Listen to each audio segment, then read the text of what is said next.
Je ne sais pas vous, mais moi j'adore lire les étiquettes de mes produits cosmétiques. Je parcours les listes d'ingrédients à la recherche d'extraits de plantes, signes de produits plus naturels. Mais ces extraits ne se valent pas tous. La méthode d'extraction joue sur leur qualité, leur coût et leur impact environnemental. Le but de ma thèse, justement, c'est de développer de nouvelles méthodes d'extraction éco-responsables de pigments végétaux avec de l'eau. L'eau, c'est un solvant vert. Elle n'est pas toxique, elle n'est pas polluante, et puis elle est facilement accessible. Pourtant, elle est encore peu utilisée par rapport aux solvants organiques, comme le chloroforme ou le méthanol, qui, eux, sont dangereux pour la santé et pour l'environnement. Alors, ça, c'est parce qu'elle est moins efficace pour extraire la plupart des molécules naturelles, à cause de leur polarité. En fait, les molécules polaires vont être solubles et donc faciles à extraire dans l'eau. Et les molécules apolaires, elles, vont nécessiter un solvant organique.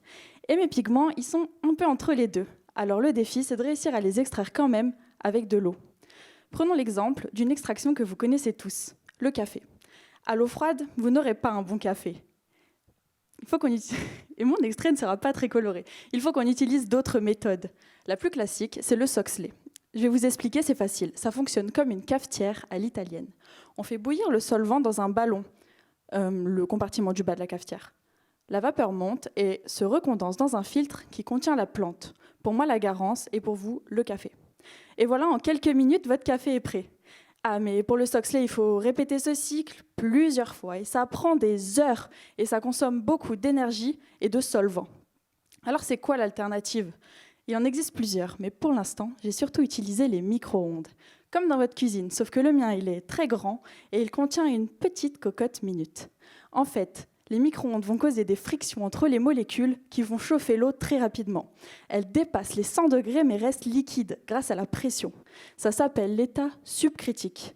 Dans cet état, l'eau devient capable d'extraire des molécules moins polaires, comme mes pigments.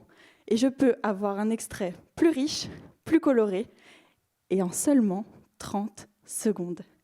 Et j'ai encore mieux, l'entreprise avec laquelle je travaille développe une méthode pour activer l'eau et les ions qu'elle contient naturellement. Alors, je ne peux pas vous en dire plus parce que c'est confidentiel.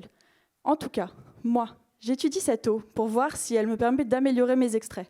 Je regarde leur rendement, leur couleur, leur composition, leur stabilité, et puis leur activité antioxydante et enzymatique qui ont un effet bénéfique sur votre peau. Alors si vous aussi, vous regardez les étiquettes de vos produits, vous tomberez peut-être sur mes extraits. Et alors vous saurez pourquoi ils sont bons pour la planète et pour votre peau.